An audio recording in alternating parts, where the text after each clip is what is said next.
সকল তোমালোকলৈ প্ৰীতি আৰু শুভেচ্ছা জনাই আজিৰ পাঠ আৰম্ভ কৰিব লৈছোঁ। আজিৰ পাঠত মই তোমালোকক গোলাকাৰ দাপোন সম্পৰ্কে ক'ম। এটা গোলাকাৰ দাপোননো কি? গোলাকাৰ দাপোনত কেনেদৰে প্ৰতিবিম্ব গঠন হয়? পোহৰৰ এটা বিশেষ পাঠ, দশমমান শ্ৰেণীৰ পাঠ, সেইটোকে মই এতিয়া তোমালোকক ক'বলৈ লৈছোঁ। তোমালোকে ভালদৰে মনোযোগ দিবা, মোৰ বিশ্বাস পাৰিবা। এতিয়া এটা কথা চোৱাচোন, এই যে দেখিছা এইটো এটা গোলক। এইটো কি বস্তু? গোলক মানে গ্লোব। এই গ্লোবটোৰ ধৰি লোৱা এই গ্লোবটো হৈছে এটা কাঁচৰ অৰ্থাৎ গ্লাছৰ গ্লোব। আৰু গ্লোবটোৰ এই ওপৰ ফালে এই ৰঙাকৈ যে দেখিছা, এইটো হৈছে আমাৰ আইনাৰ পিছফালে যে ৰঙাকৈ লগাই থোৱা থাকে, তেনেকুৱা এইটো চিলভাৰ কটেড বুলি কৈছোঁ। আৰু তাত এটা ৰঙা ৰং লগাই প্ৰতিফলনৰ পোহৰ পাৰ হৈ যাব নোৱাৰাকৈ দি থোৱা থাকে, যাতে পোহৰ তাত খুন্দা খাই প্ৰতিফলন হয়। এইটো এটা তুমি চাই লোৱা। এতিয়া চোৱাচোন, এই গ্লোবটোৰ বা এই গোলকটোৰ এটা অংশ কাটি আনিলোঁ। এয়া চোৱা, এয়া দেখিলা? এই অংশটো যে কাটি আনিলোঁ, আনি এই অংশটোৰ ভিতৰ ফালে গোলকটোৰ ভিতৰ ফালে এই অংশটোৰ ভিতৰ ফালে কি হৈছে? পোহৰ ৰশ্মি প্ৰতিফলন হ'ব।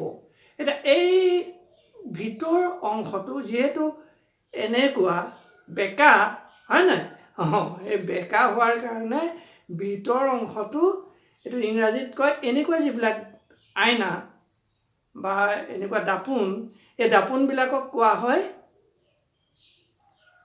কনকেভ। ইংৰাজীত কয় কি? Concave mirror. অসমীয়াত কয় অৱতল দাপোন। ঠিক একেদৰে এই আইনাখন, এইখন চোৱাচোন, ইয়াত কি হৈছে? ইয়াত হৈছে কি?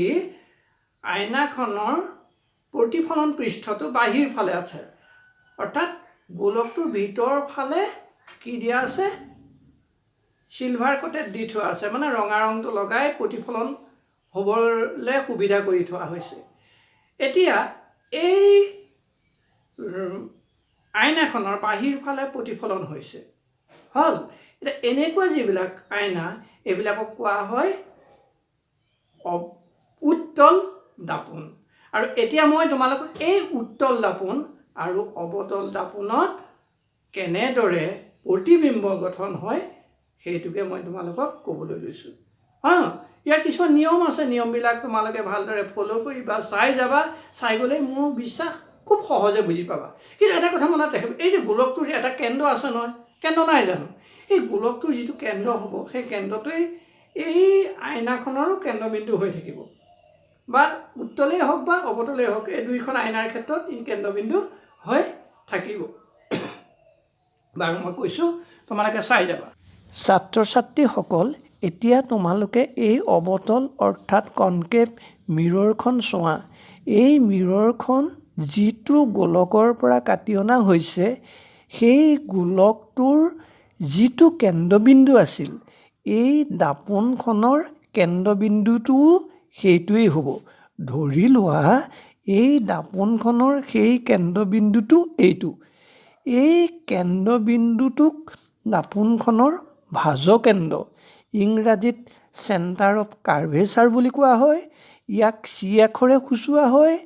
আকৌ এই মিৰৰখনৰ সোঁমাজৰ যিটো বিন্দু, সেই বিন্দুটোক মেৰুবিন্দু, ইংৰাজীত প'ল বুলি কোৱা হয়। আকৌ ইয়াক পি আখৰেৰে সূচোৱা হয়। এই চেণ্টাৰ অফ কাৰ্ভেচাৰ আৰু প'লৰ মাজৰ এই ৰেখাডালক মুখ্য অক্ষ, ইংৰাজীত প্ৰিন্সিপাল এক্সিছ বোলে। এই ভাজকেন্দ্ৰ আৰু মেৰুৰ মাজৰ দূৰত্বক ভাজব্যাসাৰ্ধ, ইংৰাজীত ৰেডিয়াছ অফ কাৰ্ভেচাৰ বুলি কোৱা হয়। মনত ৰাখিবা, অৱতল দাপোন মানে কনকেভ মিৰৰত ভাজকেন্দ্ৰ দাপোনখনৰ সন্মুখ ফালে থাকে। উত্তল দাপোনত অৰ্থাৎ কনভেক্স মিৰৰত ভাজকেন্দ্ৰ দাপোনখনৰ পিছফালে থাকে। এতিয়া জানিলা গোলাকাৰ দাপোনখনৰ প্ৰতিফলন পৃষ্ঠখন মোটামুটিভাৱে গোলাকাৰ, গতিকে পৃষ্ঠৰ পৰিসীমা মানে চাৰ্কুমফাৰেঞ্চ বৃত্তাকাৰ হ'ব। এই বৃত্তাকাৰ পৃষ্ঠখনৰ ব্যাস মানে ডায়েমিটাৰডালক গবাক্ষ বা ছিদ্ৰ ইংৰাজীত এপাৰেচাৰ বুলি কয়। এই গোলাকাৰ দাপোনখনৰ MN দূৰত্বই দাপোনখনৰ গবাক্ষ অৰ্থাৎ এপাৰেচাৰ সূচাইছে। আমি ব্যৱহাৰ কৰা গোলাকাৰ দাপোনৰ এপাৰেচাৰ ভাঁজ ব্যাসাৰ্ধতকৈ বহুত সৰু বুলি ধৰিবা। ছাত্ৰ ছাত্ৰীসকল, এতিয়া তোমালোকে এটা কথা মন কৰা, অৱতল বা কনকেভ মিৰৰৰ ক্ষেত্ৰত সমান্তৰালকৈ আপতিত হোৱা ৰশ্মিসমূহ মুখ্য অক্ষৰ ওপৰৰ এটা বিন্দুৰ মাজেদি প্ৰতিফলিত হয়। প্ৰতিফলনৰ পিছত ৰশ্মিসমূহ অভিসাৰী হয়। এই বিন্দুটোকে ফোকাছ বিন্দু বুলি কোৱা হয়। ঠিক একেদৰে উত্তল বা কনভেক্স মিৰৰৰ ক্ষেত্ৰত সমান্তৰালকৈ আপতিত হোৱা ৰশ্মিসমূহ প্ৰতিফলনৰ পিছত অপসাৰী হয় আৰু এই প্ৰতিফলিত ৰশ্মিসমূহ আইনাখনৰ মুখ্য অক্ষত থকা এটা বিন্দুৰ পৰা অহা যেন লাগে। উত্তল দাপোনৰ এই বিন্দুটোকে ফোকাছ বিন্দু বুলি কোৱা হয়। প্ৰতিফলিত ৰশ্মিসমূহ যদি আইনাখনৰ পিছফাললৈ বহাই দিয়া হয়, তেতিয়া মুখ্য অক্ষৰ ওপৰৰ এই বিন্দুটোতে লগ হোৱাৰ দৰে লাগিব। মনত ৰাখিবা, অৱতল বা কনকেভ মিৰৰৰ ফোকাছ বিন্দুটোকে মুখ্য ফোকাছ বিন্দু বা প্ৰিন্সিপাল ফোকাছ বিন্দু বুলিও কয়। ইয়াক ইংৰাজী বৰ্ণমালাৰ কেপিটেল F আখৰেৰে সূচোৱা হয়। ঠিক একেদৰে উত্তল দাপোন বা কনভেক্স মিৰৰৰ ক্ষেত্ৰতো কেপিটেল F আখৰেৰে ফোকাছ বিন্দুটো সূচোৱা হয়। ইয়াকো প্ৰিন্সিপাল ফোকাছ বিন্দু বা মুখ্য ফোকাছ বিন্দু বুলি কয়। এতিয়া অৱতল বা উত্তল দাপোনত কেনেদৰে প্ৰতিবিম্ব গঠন হয় তাৰ বিষয়ে জনাৰ আগতে কেইটামান কথা জানি ল'ব লাগিব। মই কথাকেইটা কৈ গৈছোঁ আৰু কাষতে ৰেখাচিত্ৰবোৰ আঁকি গৈছোঁ, তোমালোকে ভালদৰে চাই যাবা। নাম্বাৰ 1, মুখ্য অক্ষৰ সমান্তৰালকৈ অহা ৰশ্মি প্ৰতিফলনৰ পিছত অৱতল দাপোনৰ ক্ষেত্ৰত ফোকাছৰ মাজেদি যায় আৰু উত্তল দাপোনৰ ক্ষেত্ৰত ফোকাছৰ পৰা অহা যেন লাগে। নাম্বাৰ 2, অৱতল দাপোনৰ ক্ষেত্ৰত ফোকাছৰ মাজেদি যোৱা ৰশ্মি বা উত্তল দাপোনৰ ক্ষেত্ৰত ফোকাছৰ দিশে অগ্ৰসৰ হোৱা ৰশ্মি প্ৰতিফলনৰ পিছত মুখ্য অক্ষৰ সমান্তৰাল হয়। নাম্বাৰ 3, অৱতল দাপোনৰ ক্ষেত্ৰত ভাজকেন্দ্ৰৰ মাজেদি যোৱা ৰশ্মি বা উত্তল দাপোনৰ ক্ষেত্ৰত ভাজকেন্দ্ৰৰ দিশে অগ্ৰসৰ হোৱা ৰশ্মি প্ৰতিফলনৰ পিছত একে পথেদি ঘূৰি আহিব, কাৰণ সিহঁত প্ৰতিফলন পৃষ্ঠত লম্বভাৱে আপতিত হৈছিল। নাম্বাৰ 4, মুখ্য অক্ষৰ সাপেক্ষে হেলনীয়াকৈ P অৰ্থাৎ দাপোনৰ মেৰুবিন্দুলৈ অহা ৰশ্মি অৱতল দাপোনৰ ক্ষেত্ৰত বা উত্তল দাপোনৰ ক্ষেত্ৰত হেলনীয়াকৈ প্ৰতিফলিত হয়।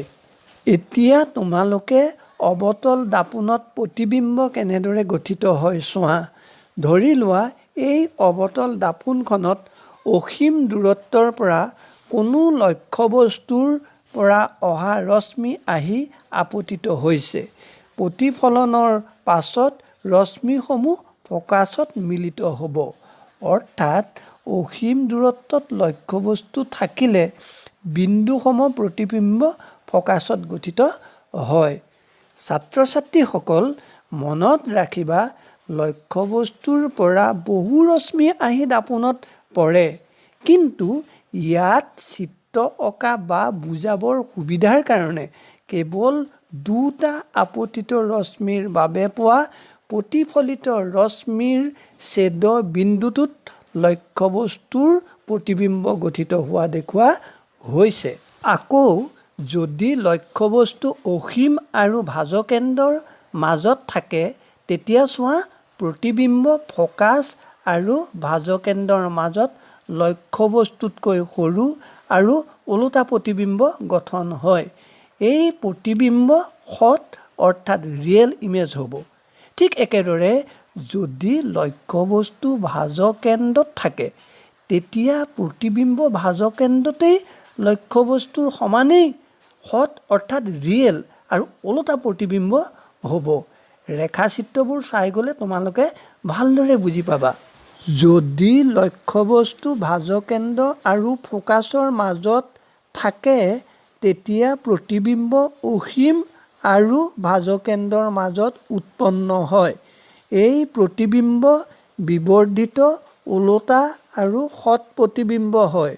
আকৌ যদি লক্ষ্যবস্তু ফ'কাছত থাকে তেতিয়া প্ৰতিবিম্ব অসীমত উৎপন্ন হয়। এই প্ৰতিবিম্ব অতি বিবৰ্ধিত, সৎ আৰু ওলোটা হ'ব। আকৌ ফ'কাছ আৰু মেৰুৰ মাজত যদি লক্ষ্যবস্তু থাকে তেতিয়া প্ৰতিবিম্ব অসৎ বিবৰ্ধিত, থিয় প্ৰতিবিম্ব গঠিত হয়। বাৰু ছাত্ৰ ছাত্ৰীসকল, এতিয়া তোমালোকে এই চিত্ৰকেইটা চাই লোৱা আৰু কাষত লিখি দিয়া কথাকেইটা পঢ়ি চোৱা, তেতিয়াই মই ইতিমধ্যে বুজাই দিয়া কথাবোৰ ভালদৰে বুজি পাবা।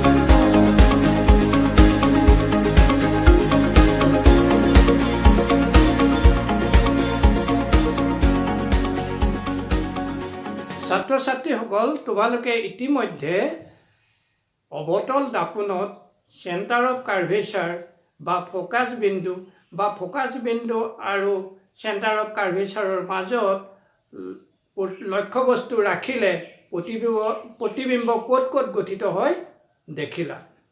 তোমালোকে এই যে ৰেখা চিত্ৰবিলাক দেখুওৱা হৈছে, এই ৰেখা চিত্ৰবিলাক ভালদৰে চাবাচোন। ভালদৰে নিজে ৰেখা আঁকিবলৈ যত্ন কৰিবা, খুব সহজ হ'ব। কিন্তু যিমান ভালদৰে ছবিখিনি আঁকিবলৈ শিকা সিমানে সহজতে এই পাঠটো বুজি পোৱাত সহজ পাবা। বাকী এটা কথা, এতিয়া মই তোমালোকক উত্তল দাপোনত, অৱতল দাপোন বা উত্তল দাপোন প্ৰায় কথাখিনি একেই, তথাপিতো উত্তল দাপোন অৰ্থাৎ কনভেক্স মিৰৰত প্ৰতিবিম্ব সদায় কি হয়, ভাৰ্চুৱেল ইমেজ গঠিত হয়। মানে ভাৰ্চুৱেল ইমেজ মানে কি বুলি কয়, অসৎ প্ৰতিবিম্ব গঠিত হয়।